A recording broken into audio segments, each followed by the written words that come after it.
Bila ito ng pagsabi ng ilang mambabatas kabilang na sina Davao City 3rd District Representative Isidro Ungab, Kabataan Party List Representative Raul Manuel at Senadora Amy Marcos na ang niratipikahang Bicameral Conference Committee report may mga blankong probisyon. But in terms of stages, from the Bicam report na blanco and then enrolled period features, sino gumawa? No, alam mo, pag sa enrolled bill, yun yung pinaka-importante dun sa Bicam. Wala namang blanco doon and all the totals have already been verified. And in fact, nung na-enroll yun, wala namang blanco. Tama naman talaga yung sinabi din ni Senator Cheese, which should really be our reference. In fact, also the President has seen, wala naman kami mga blanco doon sa na-enroll bill namin. So, what's up mga par? Kumusta po kayong lahat? So, lalong-lalo na po sa mga bagong subscribers natin, sa mga bagong supporters natin, at sa mga palaging nanonood sa ating video reaction. So sa hindi pa nakapag-subscribe sa aking YouTube channel, para po lagi po kayong updated sa mga nagbabagang video reaction natin mga par, ay paki-subscribe naman sa ating YouTube channel and paki-share naman po. So ngayon mga par ay pag-usapan natin yung controversial ngayon na about po ito sa Bicam report sa budget ng ating bansa mga par. Sinabi ni Senator Crispo ay wala daw blanco yung pinipirmahan nila ni Chis Escudero at yung ibang pumipirma.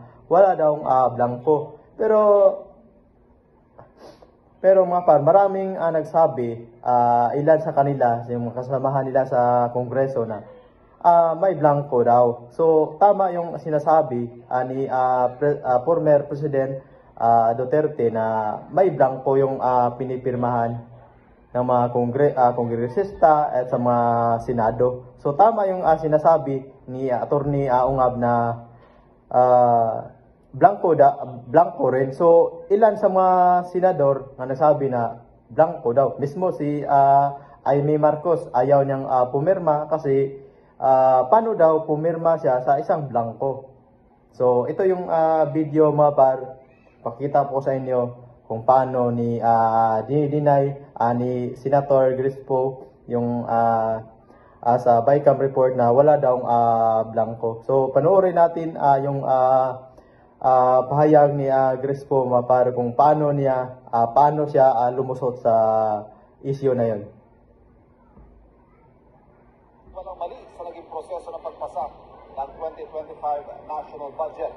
Si po ang chairperson ng Senate Finance Committee na nanguna sa pag-aaral at pagdepensa sa budget. May unang balita si Joseph Moro.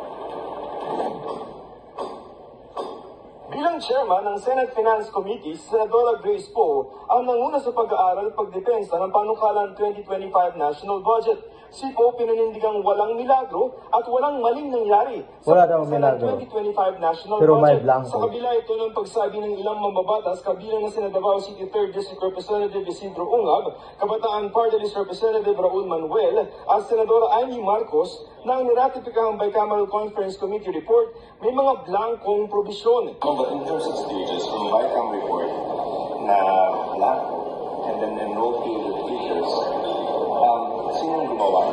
No, alam mo, pag sa enrolled bill, yun yung pinaka-importante dun sa Bicam. Wala namang blanco doon and all the totals have already been verified. And in fact, nung na-enroll yun, wala namang blanco. Tama naman talaga yung sinabi din ni Senator Cheese, which should really be our reference. In fact, also the President has seen, wala naman kami mga blanco doon sa na-enroll bill namin. Si Marikina Representative Stella Kimbo naman ang Vice Chairperson ng House Appropriations Committee ng ginagawang 2025 budget at acting chairman ngayon. Sinubukan namin siyang tanongin tungkol sa issue. Between the Bicam and then the enrolled, at what point did the figures come in? Ayaw niya sumagot mga par, ayaw niya sumagot. If it's just a procedural thing for Congress. Nasulat na lahat. Paano? Sige po, let's wait na Tingnan niyo mga par, ayaw sumagot. Ha? Naisuwag na lahat. Si SP na-explain na lang. But what issue is the BICAM? May mga kopya ng BICAM report na nakuha ang GMA Integrated News mula kay Ungab at Manuel.